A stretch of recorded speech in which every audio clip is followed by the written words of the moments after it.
اب میرے بھائیو اگلی صورت ہے سورہ عبس. یہ بھی مکی صورت ہے. یہ بھی اس میں شروع میں ایک خاص واقعے کا ذکر ہے, اس کے بعد پھر فکر آخرت ہی ہے اس کے اندر. اس کا پس منظر جامعہ ترمذی میں اور سنن مسند احمد میں اور باقی کتابوں میں تمام تفاسیر میں آپ کو ملے گا. ایگریڈ اپان ہے اہل سنت اہل تشیع کے ہاں, سب کے ہاں.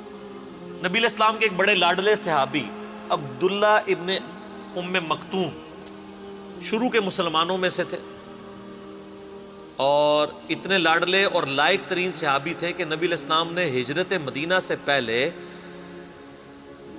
مدینے کے لوگوں کو اپنے بہاف پہ جو استاد بنا کر بھیجا تھا نا, وہ ان کو بھیجا تھا. صحابی نابینا تھے, آنکھیں کوئی نہیں تھی لیکن دل کی آنکھیں تھی. قرآن ان کو قاری کہا جاتا تھا, قرآن سب سے زیادہ جانتے تھے. تو اوس اور خزرج جب مسلمان ہوئے تو انہوں نے کہا کوئی آپ ہمیں ٹیچر دیں جو ہمیں قرآن سکھائے. تو عبداللہ ابن ام مکتوم کو نبی علیہ السلام نے بھیجا, اور نابینا تھے, اور سنن ابی داؤد میں آتا ہے نبی علیہ السلام نے ان کو امامت کے مرتبے میں بھی فائز کیا تھا. میرا یوٹیوب پہ ایک کلپ بھی ہے, کیا نابینا امامت کر سکتا ہے؟ ایسے عوام الناس مشہور ہے کہ نابینا نہیں امامت کروا سکتا. کروا سکتا ہے, اصل چیز قرآن کا علم ہے.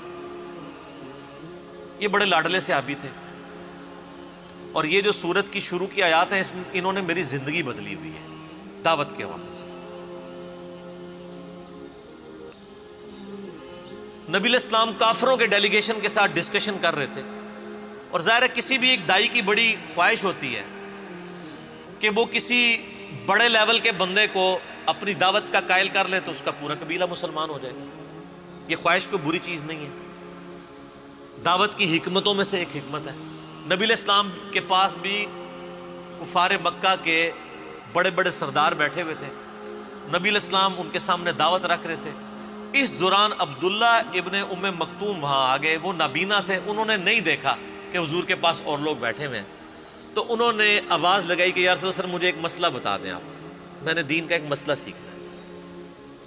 اب ظاہر ہے ان کا قصور تو نہیں تھا, ان کو تو نہیں پتا تھا کہ سامنے نبی علیہ السلام کے سامنے گیسٹ بیٹھے ہوئے.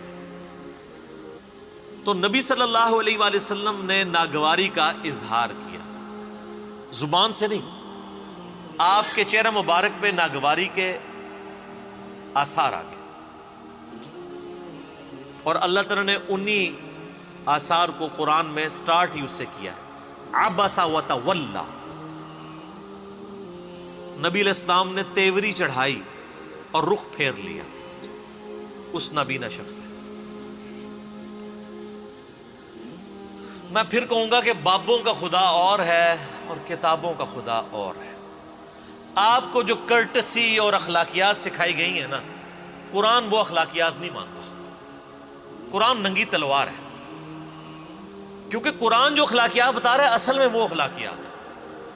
آپ کی اخلاقیات یہ ہے کہ آپ کسی کے گھر جائیں, دروازہ کھٹکھٹائیں, وہ دروازہ نہ کھولے تو آپ اس کو بد اخلاق سمجھتے ہیں. جبکہ بخاری مسلم میں حدیث ہے کسی کے گھر جاؤ 3 دفعہ دستک دو, جواب ملے تو ٹھیک, نہ ملے تو واپس لوٹ جاؤ, اور اس بات کا برا بھی مت مانو, کیونکہ اس شخص کا حق ہے کہ وہ ملے یا نہ ملے. اور قرآن حکیم میں سورہ نور میں یہ بھی آیا ہے کہ 3 اوقات میں تو تم جا ہی نہیں سکتے کسی کے گھر میں. مجھے تو بڑا غصہ آتا ہے دوپہر کو 3 بجے آ کے آپ کے گھر کو دستک دے. کیوں بھائی, یہ کہاں کی اخلاقیات ہے؟ دوپہر کے وقت آپ کسی کے گھر جا ہی نہیں سکتے, عشاء کے بعد بھی نہیں جا سکتے, الا ہے کہ آپ پہلے اجازت لے لیں, وہ علیحدہ بات ہے. پرائیویسی کے اوقات ہے. تو کہا گیا اجازت نہ ملے تو واپس چلے جاؤ. یہاں پہ کسی کو بیل کرتے ہیں, وہ نہیں اٹھاتا, پھر دوسری بیل, پھر تیسری بیل. یہ اخلاقیات ہے, اس کی مرضی ہے. موبائل فون نے تو عذاب میں ڈال دیے لوگوں کو. پہلے تو پھر ہوتا تھا آپ پی ٹی سی ایل پہ کال کرتے تھے اور پتہ چلتا تھا بندہ نہیں ہے تو جان چھوٹ گئی, بندے کی بھی اور آپ کی بھی. آپ تو وہ واش روم میں بھی گھسا ہوا ہے, آپ پیچھے مس بیل ہیں اس کو مار رہے ہیں اور مجبور کر رہے ہیں کہ وہ باہر نکل آئے. پہلے آپ کے آ کے فون, ایک سے زیادہ بیل کسی کو کرنے کی ضرورت نہیں ہے. اس نے اٹھانا ہوگا اٹھا لے گا, نہیں اٹھائے گا تو مس کال آئی ہوئی ہوگی, وہ دیکھ لے گا. اگر آپ اتنے امپورٹنٹ ہیں اس کے لیے تو آپ کو کال کر لے گا. یہ زبردستی کہ آپ لوگوں کے اوپر جو ہے وہ تھوپنا چاہتے ہیں چیزیں. اب وہ جو نبینا صحابی تھے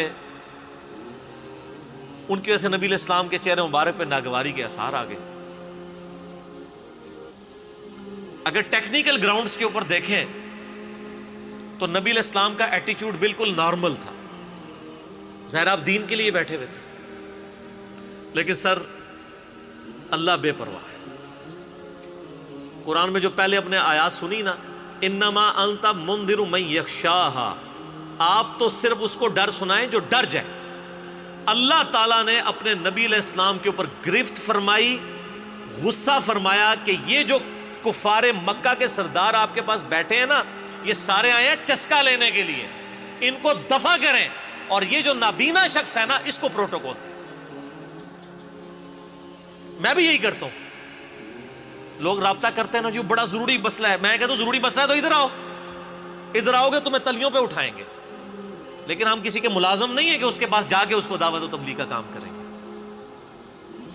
آپ کی ضرورت ہے, آپ آئیں یہاں بیٹھیں, جب تک آپ تھک نہیں جاتے میں نہیں اٹھتا. لوگوں کو پتا ہے میں 8-8 گھنٹے بھی ایک نشست میں بولا ہوں. تو میں نے اس چیز سے جو میرے پاس چل کے آتا ہے پورا پروٹوکول دیتا ہوں اسے.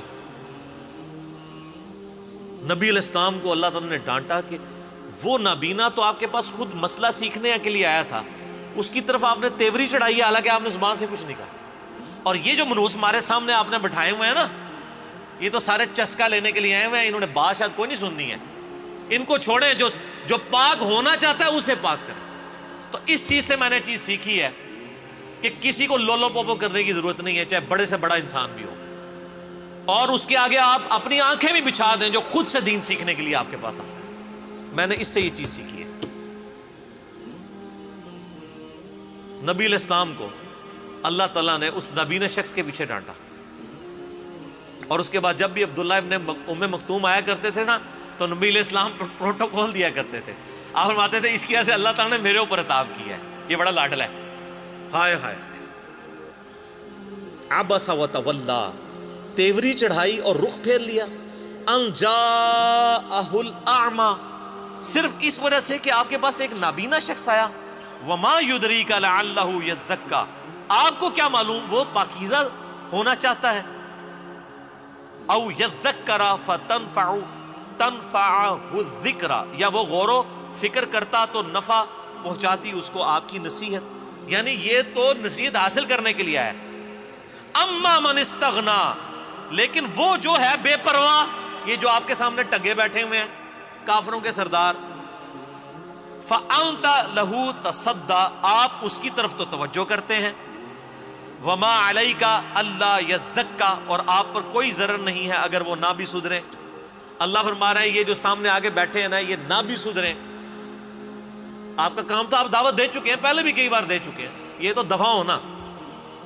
ان کے بارے میں تو آپ کو نہیں پوچھا جائے گا, لیکن جو آپ سے دین خود سیکھنے کے لیے آیا ہوا ہے اس کو آپ پروٹوکول دیں. وَأَمَّا مَنْ جَاءَكَ يَسْعَى, اور جو آپ کے پاس آیا ہے دوڑتا ہوا, وَهُوَ يَخْشَى, اور وہ ڈر بھی رہا ہے, اللہ کا خوف رکھتا ہے. سَيَذَّكَّرُ مَنْ يَخْشَى, اے نبی اس کو نصیحت کریں جو ڈر جائے. قرآن میں ہدایت ڈر جانے والوں کے لیے ہے, بے خوفوں کے لیے نہیں ہے, خواہ ان کی داڑیاں ہوں پگڑیاں ہوں. ہدی للمتقین, ڈر جانے والوں کے لیے. فأنت عنہ تلہا, تو آپ اس سے بے رخی کرتے ہیں. کلا, ہرگز نہیں. انہا تذکرہ, یہ تو نصیحت ہے. فمن شاء ذکرہ, تو جو چاہے اسے قبول کر لے. اللہ تمہارا یہ قرآن نصیحت ہے, جو اس کو قبول کرنا چاہتا ہے آپ اس کو ہدایت کی طرف بلائیں. جو آتے ہیں صرف روزانہ علمی بحثیں کرنے کے لیے, خام خواہ چسکے لینے کے لیے, ان کو چھوڑیں. اسی لیے ہم نے یہاں کا بھی مناظرے کا ماحول نہیں رکھا. ہمارے ساتھ کوئی آگے بات بھی کرتا ہے, ہم کہتے ہیں یہ میرا موقف ہے, آپ نے اڈاپٹ کرنا ہے ٹھیک, نہیں تو جائیں کسی اور کے پاس. آپ یہ کوشش نہ کریں کہ آپ مجھے منوا لیں یا میں آپ کو منوا لوں. منوانا تو اسلام میں ہے ہی حرام ہے. اسلام میں صرف دعوت ہے کہ یہ میرا موقف ہے. آپ کہتے ہیں میرا یہ موقف ہے, میں کہتا ہوں میری یہ دلیل ہے, آپ کہتے ہیں یہ دلیل ہے. اللہ قیامت الدین فیصلہ کر دے گا. میں کہتا ہوں قرآن میں یہ لکھا ہے, آپ کہتے ہیں بزرگ یہ فرماتے ہیں, تو اللہ فیصلہ کر دے گا کہ قرآن کو اللہ نے حجت ماننا ہے یا بزرگوں کو حجت ماننا ہے.